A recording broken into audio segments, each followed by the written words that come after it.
Hey, it's Rich with Steelhead Factoring. We're gonna look at one of the most underrated ways on how you can grow a trucking business through relationships. All right, so many times you have people calling me up and saying, hey, Rich, rates just aren't what they used to be.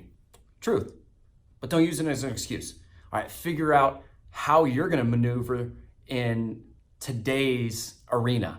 All right, don't blame it on the broker. Don't blame it on the dispatchers. Don't blame it on your load board. All right, figure out how you can work through that. All right, stop using excuses because you can do this. That's the key here. So how are you gonna take it to the next level? That's the key question. You're gonna do that through relationships. You're gonna connect, all right? Stop staying in the mindset of I need to find more loads and start finding relationships.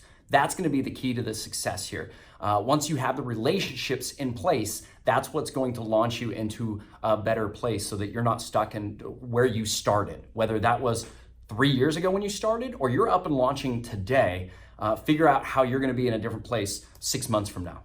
Let's focus on that. All right, so first, let's go to the foundation. Build yourself a presence. If you're gonna go connect with people, have something that is gonna build you some credibility. And this is 101 time. That is maybe having a website. That's having business cards, playing the part, not acting like something that you're not, but just playing the part that you wanna be. Maybe that's having some sort of social media presence. Do you have a LinkedIn? But you may think, oh, I'm never gonna use that. Well, if somebody's looking for you and you're not there, then that may remove some of that credibility. So just something to think about. It may or may not be relevant for you, but I would rather err on the side of caution and have something in place that just took me a little bit of time. So with that and finding these relationships and getting yourself to the next level, what else do I need to do? I need to establish some knowledge. You know, don't come into this completely cold. Do a little bit of homework, put in the work, understand the lingo, talk the talk, so that when you're talking to dispatchers, when you're talking to manufacturers, customers, if you're trying to go directly at those, that you can play that part. Do you understand the 4 seasons?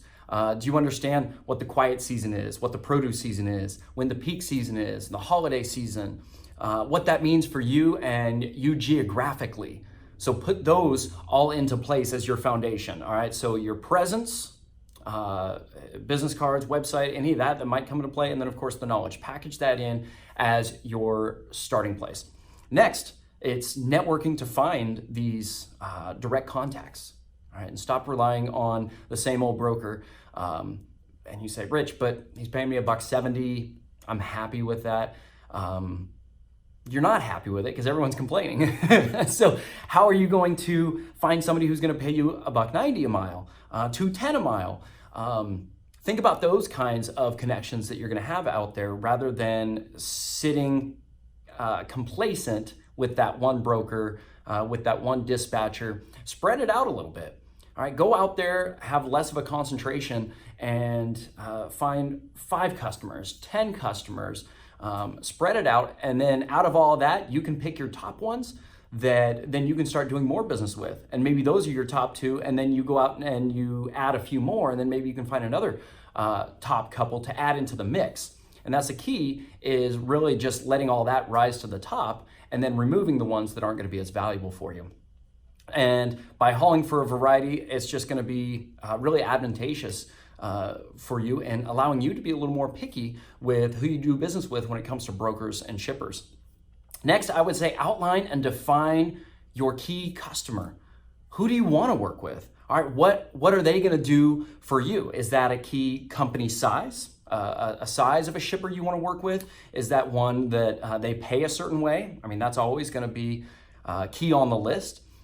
Maybe that they need your service. That's pretty important. The locations that they ship to and deliver to, they're reasonable to work with, and they find value in service. They're not just looking for a carrier, a trucking outfit to pay the bottom dollar, that they actually value the service that goes into it in terms of who they work with too. So those are all things to outline. Of course, that perfect list may not exist 100%, but how do you define the top ones and the people that you're talking to and where they fit into that? So think about that and what works best for you. Next, Find ways to connect with those locals, the local manufacturing company down the road. Have you talked to them? I've had people come and say, well, I would, but they've already got something set up. You know what? They had something set up before that too, and now they have something new. So how do you set yourself apart? Well, it's not sitting back and waiting for them to call you up. You got to get in front of them. And it's going to take time. It's going to take patience. But that may be calling them up. That may be knocking on their door. And it takes follow-up. You got to ask questions based around their needs so that you can fit yourself into that. And I would say the top reason that people don't do that is because it's work. It's taken away from their time on the road. And they see it as lost revenue, lost opportunity where they're not driving because that takes 3 hours, and that's 3 hours I'm not driving or booking loads. But you got to think about the end game. What's the long game here? Because at the end of the day, you want to be taking better paying loads for maybe a little less work. You're going to do that with connections, not by just pounding the phones more on the same loads off the same load board from the same dispatcher. Now, there's always a time and place for that. If you're just getting going, you don't want to pass up opportunity to make money, but you also want to be putting in the extra work so that, again, 6 months from now, 9 months from now, you're not doing the exact same thing you are today. How else can you find opportunities to connect with people who are going to be valuable for you in better paying loads down the road? Think about associations. What associations nationally? You know, you can go to the truck shows and get plugged in with things there. You can go out to Dallas at GATS or Louisville MATS. But those are also people that you might be only seeing once a year if you're only connecting with them there. So think a little more regional. What about in your state? There's usually a trucking association in virtually every state. Is there people within that association that once you're a part of that you have access to?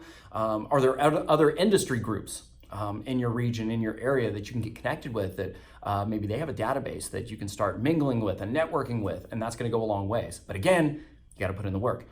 Keep your customers happy. I would say that is, man, that's at the top. Once you have people you're working with, you've spent the time, you've spent the energy, you've spent maybe even some money to get to that place to have them as a customer. It's hard enough getting them. You got to maintain them. All right. You got to put in the effort, go the extra mile, do the extra work, make the extra calls to make sure that you're the top of the list. Once you're there, you want to be able to stay there. So you have to put that effort in, and you have to get some feedback.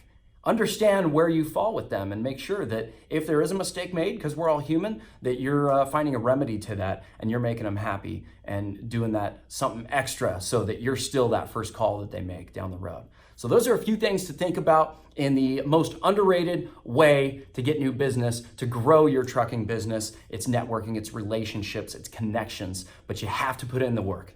So many people won't, but if you take that extra time and do that, it's going to pay huge dividends. So think about that. It's Rich with Steelhead Factoring.